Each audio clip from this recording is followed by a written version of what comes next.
Baik, Assalamualaikum warahmatullahi wabarakatuh. Waalaikumsalam warahmatullahi wabarakatuh. Sebelumnya perkenalkan, saya Alfida Nurjana NIM 180301020 sebagai moderator dan bersama rekan-rekan saya.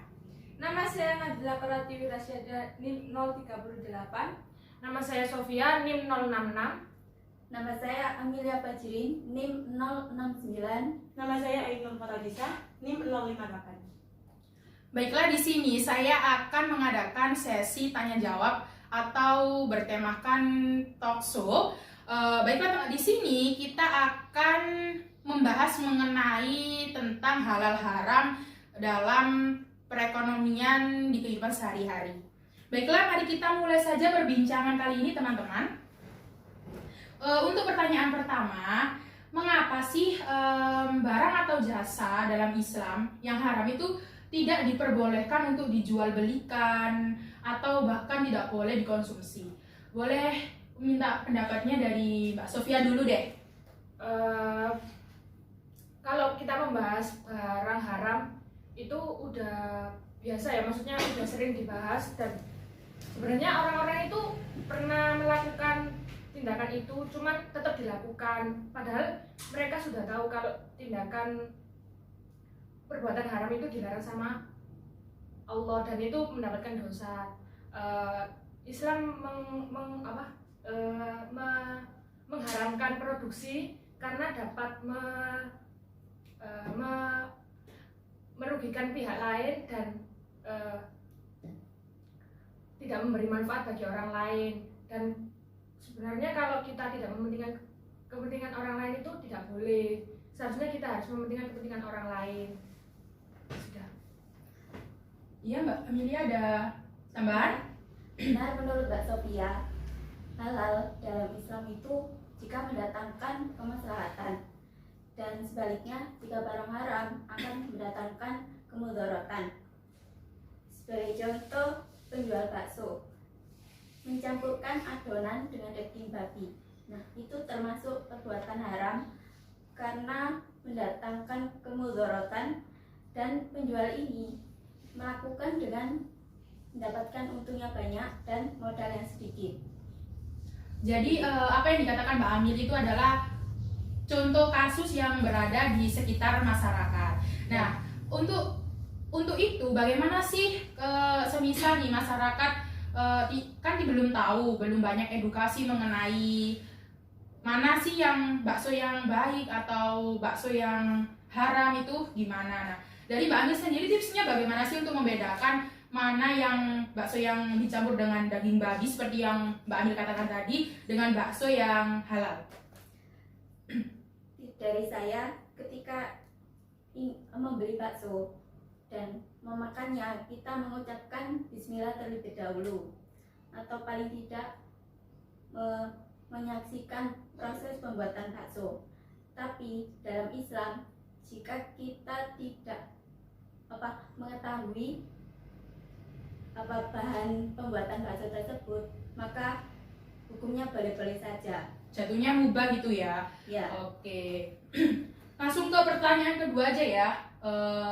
Boleh ke Mbak Ain dulu deh. Jadi pertanyaan kedua ini mengenai resiko ketika kita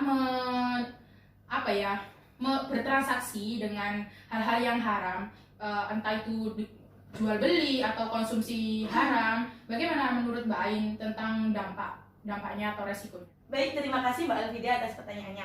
Ada dua jenis yang dikategorikan dalam haram, yaitu dari zatnya ataupun asalnya, seperti dari daging babi maupun minuman khamar. Misalnya dalam konteks konsumsinya, seseorang yang mengkonsumsi makanan haram akan mengalir dari dalam darahnya, khususnya bagi seorang muslim yang mengkonsumsinya. Dampaknya yaitu merusak akal pikiran kita, kemudian mengganggu kejiwaan kita, dan merusak iman kita.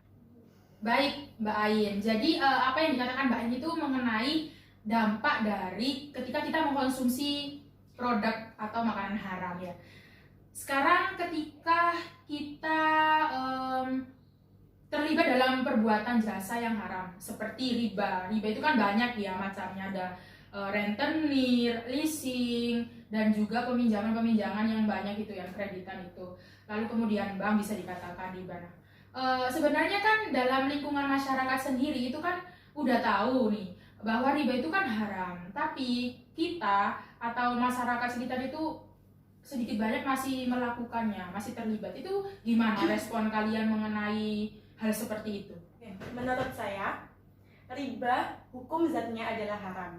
Di mana dalam Al-Quran dijelaskan dalam surat Al-Baqarah ayat 275 bahwa orang yang memakan harta atau riba itu adalah seperti orang yang memasukkan atau kesurupan syaitan.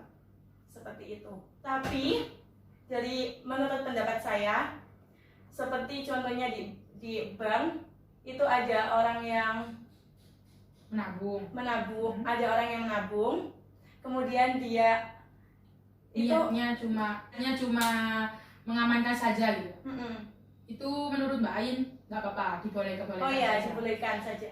Baik. Langsung ke pertanyaan ketiga aja ya. Jadi pertanyaan ketiga ini mengenai kemaslahatan. Tadi kan masalah kemudorotan ya yang dijawab oleh Mbak Ain. Sekarang masalah kemaslahatan. Saya mau tanya ke Mbak Nabilah nih. Ketika kita meninggalkan yang haram dan mengajak pada atau melakukan yang halal, entah itu masalah mengkonsumsi yang halal atau jual beli yang halal, apa sih dampak atau kemaslahatan bagi diri kita sendiri atau bagi masyarakat sekitar?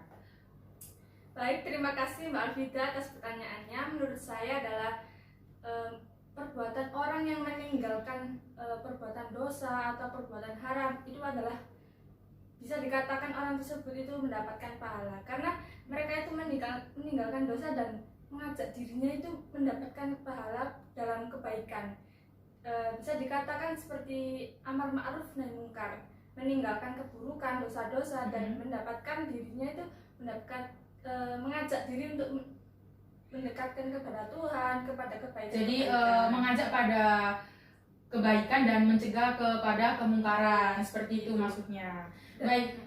Hidupnya juga bisa lebih bermanfaat, lebih berkah, dan energi positif itu pasti akan datang dalam hidupnya. Mengalir dengan sendirinya ya.